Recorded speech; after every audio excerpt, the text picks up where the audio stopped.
الحمد للہ وحدہ وکفى والصلاة والسلام على من لا نبی بعدہ واللعنة والذلة والخزي على اللعين الخزي الخنزير الكذاب الدجال المردود مرزا غلام احمد قادیانی واتباعه واعوانه وانصاره عدد كل ذرة الف الف مرة من يومنا هذا الى يوم الدین۔ حضرات محترم، 14 اگست 2026 آج شروع ہے، اور 14 اگست 1947 کو ہمارا ملک وطن عزیز آزاد ہوا۔ اس حوالے سے میں کچھ آپ حضرات کے سامنے گفتگو رکھوں گا۔ توجہ کے ساتھ اگر ان باتوں کو آپ سماعت کریں گے تو آپ کو ذہن میں آئیں گی اور بات سمجھ آئے گی کہ ہم نے کس مقصد کے لیے آزاد کروایا پاکستان اور کہاں پر کھڑے ہیں۔ سب سے پہلے تو آج جو بازار میں چل رہا ہے، ہر جگہ دیکھ رہے ہوں گے،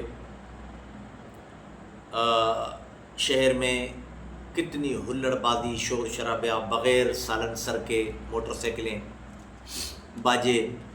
باجے اور ڈانس، یہ میں نے شہر کے اندر دیکھی۔ یہ یہودیوں کا، عیسائیوں کا، آتش پرستوں کا طریقہ ہے۔ اسلام میں یہ جائز نہیں ہے، اور خصوصاً ایسے کام کے لیے جس کام کے لیے پاکستان لیا گیا ہے، اس پاکستان کے اندر اس کام کے خلاف عمل کیا جائے، اقدام کیا جائے تو کتنی اس کو تکلیف ہوگی، کتنی اس کو اذیت ہوگی، اس سے ہر شخص اندازہ لگا لے۔ پیسوں کا، وقت کا ضیاع اور زیادہ۔ میں نے جامع مسجد کے باہر ابھی مغرب کی نماز میں بھی نوٹ کیا، عشاء کی نماز میں بھی نوٹ کیا، ابھی سلام پھرا ہی تھا، نمازی نماز پڑھ ہی رہے تھے، باجے اور ہلڑ بازیاں، شور شرابہ، بینڈ، بغیر سلنسر کی گاڑیاں، یعنی اللہ کا خوف نہیں۔ اور بازار میں آج رش، اللہ اکبر، قیامت کی صاف صاف نشانی میں نے اپنی آنکھوں سے دیکھی۔ حضور نے فرمایا قیامت کے قرب میں مسجد ویران بازار آباد ہوں گے۔ میں نے اپنی آنکھوں سے دیکھا، بازار میں اس قدر رش تھا، اور مسجد میں 2 صفیں نماز کی۔ اس لیے پاکستان بنایا گیا تھا کہ 14 اگست کو ہم 2 صفیں دیں گے نماز کے لیے، اور لاکھوں لوگ دیں گے بازار میں گھومنے کے لیے، مخلوط ناچ گانا کرانے کے لیے، عورتوں کو نچوانے کے لیے۔ اور افسوس کی بات یہ ہے کہ 53 اسلامی ممالک میں سے صرف ایک پاکستان ایسا ملک ہے جو اسلام کے نام پر لیا گیا ہے۔ اسلامی ممالک اور بھی ہیں، سعودیہ اسلامی ملک ہے، ایران اسلامی ملک ہے، ترکیہ اسلامی ملک ہے۔ 53 اسلامی ملک میں سے اسلام کے نام پر لیا گیا، اور جس کا نعرہ یہ لگایا گیا کہ پاکستان کا مقصد کیا۔ اتاترک کمال نے یہ نعرہ نہیں لگایا تھا، شاہ عبدالعزیز نے یہ نعرہ نہیں لگایا تھا کہ سعودیہ کا مقصد کیا، لا الہ الا اللہ۔ عراق میں صدام نے یہ نعرہ تھوڑی لگایا تھا کہ عراق کا مقصد کیا، لا الہ الا اللہ۔ قائد اعظم کا نعرہ تھا۔ قائد اعظم نے ہمارے اکابرین علماء دیوبند کے ساتھ مل کر مشاورت کے بعد علامہ شبیر احمد عثمانی، علامہ ظفر احمد عثمانی کے ساتھ مل کر سوچ و سمجھ کر یہ نعرہ لگایا کہ ہمیں ایک ایسی اسلامی ریاست چاہیے جہاں پر ہم کھل کر اسلام کی دعوت و تبلیغ کر سکیں، کھل کر اسلام پر عمل پیرا ہو سکیں۔ علامہ اقبال نے اس کا تصور دیا، اور علامہ اقبال کے تصور کو عملی جامہ پہنانے میں قائد اعظم محمد علی جناح نور اللہ مرقدہم نے بھرپور کوششیں کی، جس کے بدلے میں 6 لاکھ جانوں کا نذرانہ پیش کرنے کے بعد ہمیں یہ پاکستان ملا، اور ہم نے اس کے ساتھ یہ حشر کیا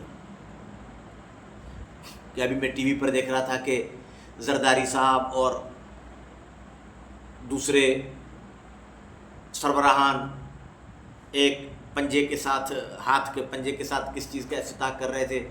کروڑوں روپے کی ایک کوئی پراپرٹی تھی، مجھے تو پتہ بھی نہیں ہے کہ وہ کس چیز کی تھی، اسلام آباد میں تھی یا راول پنڈی میں تھی. بتیاں جل گئیں. بھائی کیوں؟ یہ پیسہ آپ لوگوں نے غریبوں کو جہیز میں کیوں نہیں دیا؟ اچھا چلو، وہ جو شیاطین زکوٰۃ پر ہمارے اور حج پر ہمارے اعتراض کرتے ہیں، آج میں کہتا ہوں وہ کتے کہاں ہیں جو بھونکتے ہیں کہ حج پر نہ جاؤ، غریبوں کو دو؟ تو جشن آزادی پر لگانے والا سرکاری پیسہ جشن آزادی پر لگانے کے بجائے غریبوں کو دو. آپ لگاؤ نا، شور مچاؤ نا. کہاں ہیں وہ ابھی؟ کیوں بلوں میں گھس گئے ہیں؟ ان کو اسلام سے دشمنی ہے، نہ وطن سے محبت ہے نہ اسلام سے محبت ہے. ہمیں اللہ کا فضل ہے کہ اپنے وطن سے محبت ہے. اسلام ہمیں اسی لیے تو محبت ہے کہ اسلام کے نام پر لیا گیا ہے، اور اسلام کے نام پر لی جانے والی ہر چیز ہمارے لیے اپنی جان سے زیادہ عزیز ہے. اسلام کے نام پر ہمیں پاکستان سعودیہ سے پیارا، ایران سے پیارا، ترکیہ سے پیارا، عراق سے پیارا، لبنان سے پیارا، شام سے پیارا.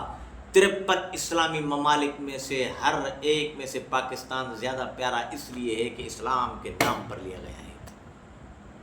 ہم اس کی حفاظت جان و مال سے بڑھ کر کریں گے، اور ہمارے اکابرین نے اس میں قربانیاں دی ہیں.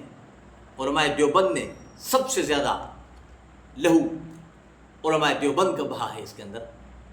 اور تاریخ گواہ ہے کہ 11 اگست 1947 کو پاکستان کا جھنڈا منتخب ہوا کہ کیسا ہونا چاہیے، متعین کیا گیا 47 کو 11 اگست کو کہ پاکستان کا سبز ہلالی جھنڈا اس طریقے کا ہونا چاہیے. لیاقت علی خان مرحوم نے یہ ڈیزائن دیا، اور 14 اگست 1947 کو کراچی کے اندر ہمارے علماء دیوبند کے سر کے تاج اور بانی پاکستان محترم جناب قائد اعظم محمد علی جناح کے دست راست، دست و بازو، اور میں تو یوں کہوں گا کہ ان کے پل پل کے ساتھی علامہ شبیر احمد عثمانی نے کراچی کے اندر، اس وقت دارالحکومت کراچی تھا، کراچی کے اندر پرچم لہرایا، اور لہرانے سے پہلے تلاوت کلام پاک فرمائی. اور یہ خود علامہ شبیر احمد عثمانی کو اعزاز قائد اعظم محمد علی جناح نے یہ کہہ کر دیا کہ ان لوگوں کی قربانیاں ہیں، میں انہیں گزارش کرتا ہوں کہ یہ پاکستان کا جھنڈا لے رہے ہیں.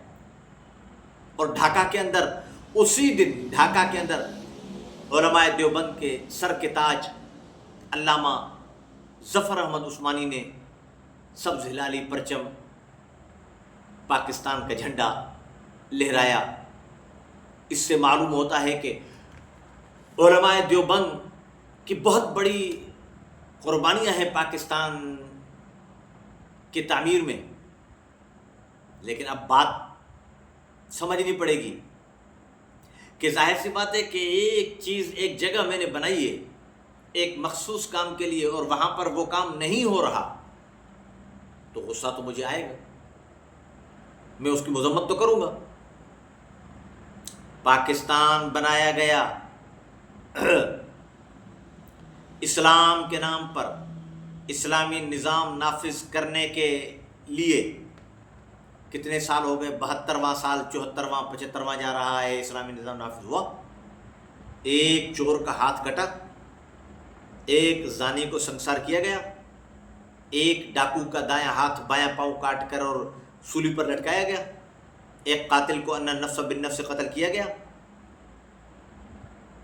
ایک گستاخ رسول کو پھانسی دی گئی، قتل کیا گیا، ایک گستاخ صحابی یا اہل بیت کو، گستاخ اہل بیت کو کوڑے لگائے گئے، ایک شرابی کو کوڑے لگائے گئے. کچھ بھی نہیں ہوا. اسلام کے خلاف تو قوانین بنے اس پاکستان کے اندر، اسلام سے متصادم قوانین تو بنائے گئے پاکستان کے اندر، لیکن تعمیر پاکستان کا جو مقصد تھا وہ کہاں گیا؟ آج علامہ اقبال کی روح تڑپ رہی ہوگی، قائد اعظم محمد علی جناح کی روح تڑپ رہی ہوگی، علامہ شبیر احمد عثمانی، علامہ ظفر احمد عثمانی کی روح تڑپ رہی ہوگی کہ ہم نے پاکستان کس مقصد کے لیے بنایا تھا۔ بھئی آخر لڑے ہندوستان سے، 6 لاکھ کی ہم نے جو قربانیاں دی بچوں، جوانوں، عورتوں کی، کس وجہ سے؟ انڈیا نے ہمیں مارا اسی وجہ سے نا کہ خاموش رہو، ہمارے ساتھ رہو، ہمارے حق میں فیصلہ دو، ورنہ پٹو۔ ہمارے اکابر نے پٹنا گوارا کیا، مار کھانا گوارا کیا، انڈیا کو ووٹ نہ دیا۔ اور انڈیا کو ووٹ پتہ ہے کس نے دیا؟ جسے آج پاکستان میں اہم عہدے دیے جا رہے ہیں قادیانی۔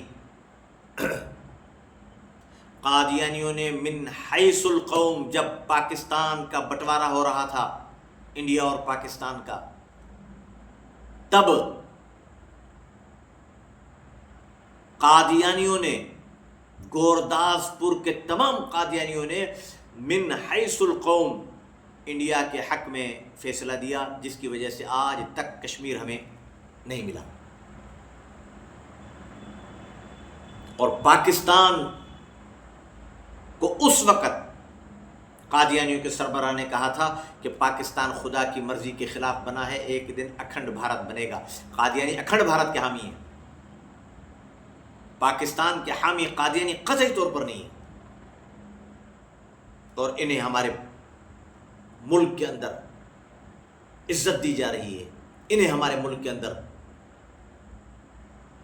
اہم عہدے دیے جا رہے ہیں، جو آستین کے سانپ ہیں، ہمارے ملک کے لیے دیمک کی حیثیت رکھتے ہیں، ہمارے ملک کو دیمک کی طرح چاٹ رہے ہیں۔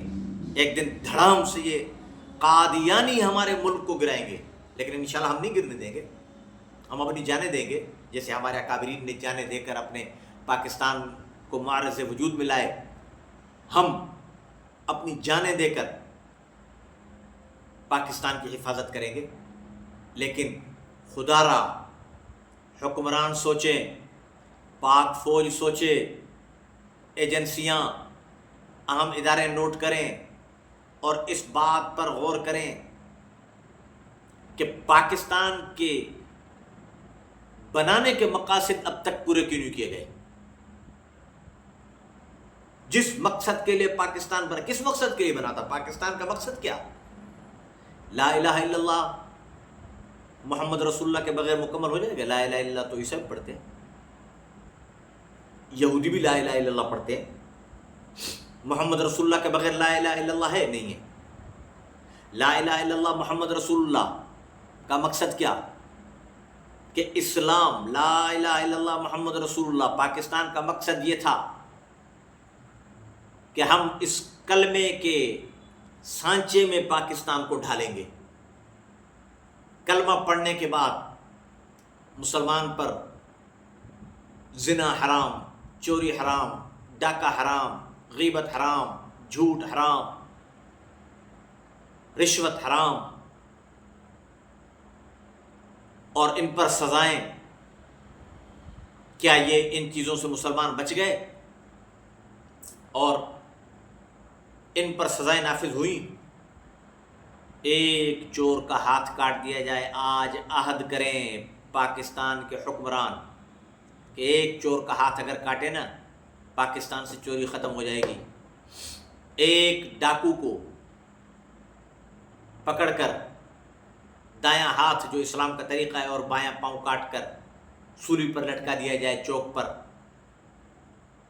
پھر ڈاکہ پڑ جائے، ہمیں گولی مارے۔ حضرت عمر لا الہ الا اللہ محمد رسول اللہ کا مقصد یہی نا کہ اسلامی نظام نافذ کرے۔ حضرت عمر رضی اللہ تعالیٰ نے فرمایا کہ دریائے فرات پر کتا بھوکا اور پیاسا مر گیا تو اس کی پوچھ بھی، اس کا حساب بھی عمر کو دینا پڑے گا۔ زرداری صاحب کہاں ہو؟ کتنی عوام آپ کی بھوکی اور پیاسی مر رہی ہے؟ رات کو اگر کسی کے گھر بچی پیدا ہو رہی ہے تو وہ جہیز کے خطرے سے راتوں رات جا کر بچی کو دفن کر کے آ رہا ہے، وہی کافروں والا کام آپ کے ملک میں چل رہا ہے. کتنا کیا کیا ہے آپ نے اس کے لیے؟ اس کی پوچھ آپ سے ہوگی، کیونکہ اسلام کے امیر المؤمنین جس کو حضور علیہ السلام نے فرمایا کہ لو کان بعدی نبی لکان عمر، اگر میرے بعد نبی ہوتا تو عمر ہوتا.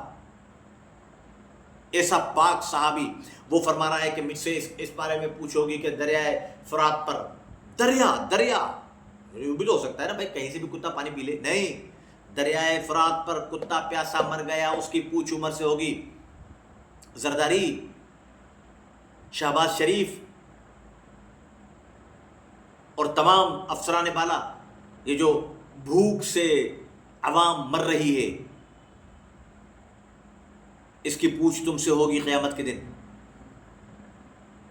اس کا آسان حل صرف اور صرف اسلامی نظام کے اندر ہے،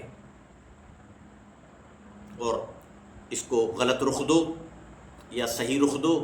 تمہارے پاس ذہنوں میں اسلامی نظام ہے ہی نہیں، تم نے پڑھا ہی نہیں ہے اسلامی نظام کو. تم سب کے اندر اسلامی نظام کو صرف پڑھا ہے، اور تمہارے اندر اگر وہ ہستی بیٹھی ہوئی ہے، وہ شخصیت اگر بیٹھا ہوا ہے، تو وہ مولانا فضل الرحمان ہے. ملک اس کے حوالے کر دو، رینٹ پر دے دو. اگر گھر کے اندر انصاف دستیاب نہ ہو تو آپ ہمیں پھانسیوں پر لٹکانا. بے روزگاری ختم نہ ہو، فحاشی عریانی ختم نہ ہو تو آپ ہمیں پھانسیوں پر لٹکانا. تم سے یہ کام چلے گا بھی نہیں، اس لیے کہ تم نے اسلام کا مطالعہ کہاں کیا ہے. تمہیں تو پتہ ہی نہیں ہے کہ اسلامی حکومت کیسے چلتی ہے.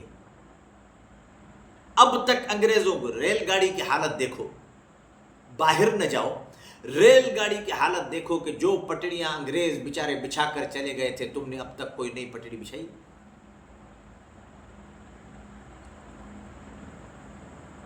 کیا ترقی کی ہے اس ملک نے؟ اب تک جو ترقی کرنے کے لیے آتا ہے اسے تم گم کر دیتے. وہ ایک کراچی کا بچہ تھا یا کہاں کا مجھے ذہن میں نہیں آ رہا، کافی عرصہ پہلے کی بات ہے، کہ اس نے بنا کر بھی دکھائی تھی کوئی گندی پلاسٹک کی بچی کچی بوتلوں سے، کہا کہ ان کو ضائع نہ کرو، میں تمہیں بجلی بنا کر دوں گا، یا کوئی جہاز یا کوئی کار یا کوئی ایسی چیز. بچے کو گم کر دیا. کیا ہمارے پاؤں پر لات پڑے گی؟ ایسے ہی ایک بچے نے کہا کہ میں تمہیں کچرے سے کوئی چیز بنا کر دوں گا، وہ بچہ ہی گم کر دیا. تم اس طریقے پر تم پاکستان کو کامیاب راستے کی طرف لے جانا چاہتے ہو. میں آج پاکستانیوں کو 14 اگست کی، اول تو ہمارے ہاں جشن ہے ہی نہیں اسلام میں، نہ ماتم کا لفظ ہے نہ جشن کا لفظ ہے. خوشی آئے تو رسول پاک صلی اللہ علیہ وسلم نے فرمایا شکر کرو، الحمدللہ الحمدللہ، یا اللہ تیرا احسان، یا اللہ تیرا کرم کہ تو نے ہمیں پاکستان عطا فرمایا، ہم بہت خوش ہیں. مسجد میں جا کر نمازیں پڑھو، 2 رکعت نفل پڑھ لو، اللہ کو راضی کر لو، شکر ادا کر لو، غریبوں میں مٹھائی تقسیم کر لو، ٹھیک. اور اگر آ جاتی ہے غم تو ماتم نہیں کرنا. کیا کرنا ہے؟ انا للہ و انا الیہ راجعون، کہ اللہ کی چیز تھی، اللہ نے لے لی، بس دکھ دل میں ہے. تو میرے بھائی، ہم تو اللہ کا شکر ادا کریں گے. جشن آزادی نہیں، شکر آزادی. اور شکر کس سے؟ جس نے آزادی دی. ذریعہ بھلے قائد اعظم محمد علی جناح کو بنایا، محترم علامہ اقبال کو بنایا، محترم علامہ شبیر احمد عثمانی کو بنایا، علامہ ظفر احمد عثمانی کو بنایا، ذرائع یہ تھے، لیکن اللہ نے دشمنوں سے جان اللہ نے چھڑائی. اس کا ہم شکر بجا لائیں گے. کہ اللہ تیرا کروڑوں احسان، تیرا لاکھوں احسان، لیکن شکر ہو، تم تو اللہ سے جنگ کر رہے ہو، اللہ سے بغاوت کر رہے ہو۔ حضور علیہ السلام نے فرمایا ایک عورت اس کا ایک بال نظر تمہیں نہیں آتا، فرشتے کو نظر آتا ہے، لکھنے والے کو نظر آئے گا، ایک بال یہ ایک بال میرا، یہاں کسی کو نظر نہیں آ رہا ہوگا، بھلے کتنا بھی قریب ہو، یہ رہا ایک بال، یہ میرے ہاتھ میں ایک بال۔ حضور نے فرمایا عورت کا ایک بال جب تک باہر ہے، اس عورت پر اللہ کی، سننا کس کی، اللہ کے تمام فرشتوں کی، اور فرشتے کتنے ہیں؟ حضور نے فرمایا کہ میری وفات کے بعد صبح کو میرے روزے پر 70,000 فرشتے درود پڑھنے کے لیے آئیں گے، اور 70 شام کو۔ اب جو پہلی دفعہ 70,000 پڑھ کر چلے گئے نا، قیامت تک ان کی باری نہیں آئے گی، ہر روز 70,000 فرشتے نئے آئیں گے۔ کتنے ہو گئے آج تک؟ 1400 سال تک کتنے ہو گئے؟ ان تمام فرشتوں کی، 1.25 لاکھ انبیاء کی، تمام انسانوں کی، تمام جنات کی، تمام حیوانات کی، تمام چرندوں پرندوں کی، ان کے بالوں کی، اور درختوں کے پتوں کی، ریت کے ذروں کی، بارش کے قطرات کی، چاند سورج ستاروں کی، 7 زمینوں آسمانوں کی لعنت اس عورت پر برستی رہتی ہے۔ اور اس اسلام کے نام پر بنے ملک میں تم نے وزیر اعلیٰ بنا رکھا ہے مریم نواز کو، اللہ کی رحمت آئے گی؟ تو ڈانس کروا رہے ہو تم، خواتین سے مکس ڈانس ہے، اللہ کی رحمت آئے گی؟ یہ اللہ سے جنگ نہیں ہے؟ اللہ سے جنگ کرتے ہو تم، اللہ سے جنگ کی طاقت ہے؟ خدا کرو، اسلام کے نام پر بنے ملک کو اسلام کے نام پر چلاؤ، اور پھر کہتا ہوں کہ پاکستان مولانا فضل الرحمان کے حوالے کر دو، اگر وہ صحیح طریقے پر اسلام نافذ نہ کریں اور انصاف گھر گھر فراہم نہ کریں، ہمیں گریبان سے پکڑیں، لیکن نہیں کرنے دیں گے۔ انہیں پتہ ہے کہ اگر مولانا فضل الرحمان نے اسلام نافذ کر دیا، ہم پکڑے جائیں گے، ہم پھنسیں گے۔ تو میرے عزیز دوستو، آج کا دن اللہ کے شکر کا دن ہے، ہم اللہ کا شکر ادا کریں۔ پڑوسی بے گھر لوگوں کو بجائے پٹاخوں پر پیسے خرچ کرنے کے، حکمرانوں سے بھی کہتا ہوں، بجائے ڈھول دھماکے باجوں پر خرچ کرنے کے، غریب عوام کے لیے سوچو، غریب عوام پر پیسہ خرچ کرو، اور غریب عوام کو نوکریاں دو، غریب عوام کو سہولتیں فراہم کرو۔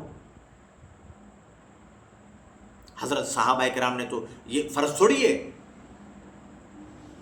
جشن آزادی یا شکر آزادی منانا بھی فرض نہیں ہے، مستحب عمل ہے۔ اگر یہ ہوتا تو فتح مکہ پر صحابہ نے کب مکہ کی فتح کا جشن منایا، کب نعرے لگائے، کب جلوس نکالا؟ مکہ کی فتح کے بعد کتنے عرصے تک حضرت ابو بکر صدیق رضی اللہ تعالیٰ زندہ تھے؟ کتنے عرصے حضور علیہ السلام بقید حیات تھے؟ کتنا عرصہ عمر، عثمان، مولا علی کتنا عرصہ تھے؟ تو فتح مکہ تو بہت بڑا ایک جشن کا منظر تھا کہ بیت اللہ ہمارے پاس آ گیا، تو اس پر تو ہم نے کبھی جشن نہیں منایا۔ اس کا مقصد ہے کہ یہ اسلام کا حکم نہیں ہے، یہ ہم اپنی طرف سے اپنے وطن سے ایک محبت کا اظہار کر رہے ہیں، لیکن اس محبت کے اظہار میں اتنا آگے نہ جاؤ کہ اپنے رشتہ دار مریض تمہیں بد دعائیں دیں، وہاں سے گزرتے ہوئے دھماکے پٹاخے، بغیر سلنسر کے گاڑیاں، دھواں دار گاڑیاں، نکالتے ہوئے تم جا رہے ہو، کوئی مریض سو رہا ہے وہ ہاتھ اٹھا لے، یا اللہ اس کو ٹرک کے نیچے دے دے. یہ طرز صحابہ کا نہیں تھا. صحابہ شکر کرتے تھے. شکر کرو، میرا اللہ کی خدمت میں بار بار شکر ہے کہ اللہ نے ہمیں ایسا ملک عطا کیا ہے. اللہ نے جتنا اللہ کا شکر ادا کیا جائے کم ہے کہ اللہ پاک نے ہمیں پاکستان عطا فرمایا. جتنا اللہ کا شکر ادا کیا جائے کم ہے کہ اللہ نے پاکستان عطا فرمایا. جتنا اللہ کا شکر ادا کریں، لیکن لمٹ کے اندر. اور پاکستان کے مقاصد پورے کرنے کے لیے تمام مسلمانوں کو تگ و دو کرنی چاہیے. آخر میں یہ بھی آپ کو بتا دوں کہ 11 ستمبر 1948 کو جب قائد اعظم محمد علی جناح کا انتقال ہوا تو پتہ ہے آپ کو کہ جنازہ کس نے پڑھایا تھا؟ علماء کے دشمنوں، علماء پر طعن و تشنیع کرنے والوں. پاکستان بنایا بھی علماء نے تھا، پاکستان کی حفاظت بھی علماء کریں گے. 11 ستمبر 1948 کو قائد اعظم محمد علی جناح کی نماز جنازہ دیوبند کے سب سے بڑے عالم دین علامہ شبیر احمد عثمانی، جس نے کراچی کے اندر پاکستان کا جھنڈا لے رہا تھا، اس نے نماز جنازہ پڑھی تھی، پڑھائی تھی، امامت انہوں نے کی تھی. پاکستان کے بانی کی نماز جنازہ بھی ہم نے پڑھائی. ہم نے پاکستان بنایا، ہم ہی اس کے محافظ ہیں انشاءاللہ تعالیٰ. دینی مدارس والے اور علماء کرام جتنی پاکستان سے ہم محبت کرتے ہیں، یہ ڈھول دھماکے والے تو آج کل ختم ہو جائیں گے. بلکہ میں تو ایک اور بات جاتے جاتے کہہ دوں کہ پاکستان کی سب سے بڑی توہین ہے جھنڈیاں لہرا کر یہ وہ دیکھنا 15 اگست کو یہی جھنڈیاں تمہاری نالیوں میں بہہ رہی ہوتی ہیں. یہ حیا شرم ہے. یہ تمہیں پاکستان کی صرف بس 14 اگست کو پاکستان یاد ہے، پھر یہی جھنڈیاں تمہاری نالیوں میں. اس سے اچھا جھنڈیاں بناؤ ہی نہیں. محبت دل میں رہنی چاہیے. یہی جھنڈیاں تمہاری پاکستان کے نالیوں میں گھوم رہی ہوتی ہیں، جس کی میں شدید مذمت کرتا ہوں، شدید احتجاج کرتا ہوں کہ اس پر گرفت ہونی چاہیے باقاعدہ طور پر. اللہ پاک ہمارے پاکستان کا حامی و ناصر ہو، پاک فوج کا حامی و ناصر ہو. پاک فوج ہمارے پاکستان کی محافظ ہے، اس وجہ سے اللہ پاک ان کی مدد فرمائے، ان کی حفاظت فرمائے. اور یہ بھی جاتے جاتے آخری بات بتا دو جو میں نے پہلے آپ کو بتائی کہ قادیانی پاکستان کے مخالف ہیں. قائد اعظم محمد علی جناح کی نماز جنازہ سب نے پڑھی، شیعہ، بریلوی، دیوبندی، اہل حدیث، سب نے. بتاؤں کس نے نہیں پڑھی؟ تاریخ میں لکھا ہے پاکستان کے پہلے قادیانی وزیر خارجہ لعین ملعون نے نہیں پڑھی. یہ الفاظ کہہ کر کہ مجھے اسلامی حکومت کا کافر حکمران سمجھو یا کافر حکومت کا مسلم حکمران سمجھو، میں اس کا جنازہ نہیں پڑھوں گا. اور تم ان قادیانی کو اپنا بھائی سمجھتے ہو. اللہ پاک قادیانی کو تباہ کرے، پاکستان کی حفاظت فرمائے، پاک فوج کی حفاظت فرمائے. پاکستان ہمارے شہرگ ہے، ہم رہ رہے ہیں. جس گھر میں جو رہتا ہے اس کی حفاظت وہ جانتا ہے. ہم پاکستان کی حفاظت کریں گے. سب سے پہلے اسلام زندہ باد، تاجدار ختم نبوت زندہ باد، پاکستان زندہ باد، پاک فوج زندہ باد.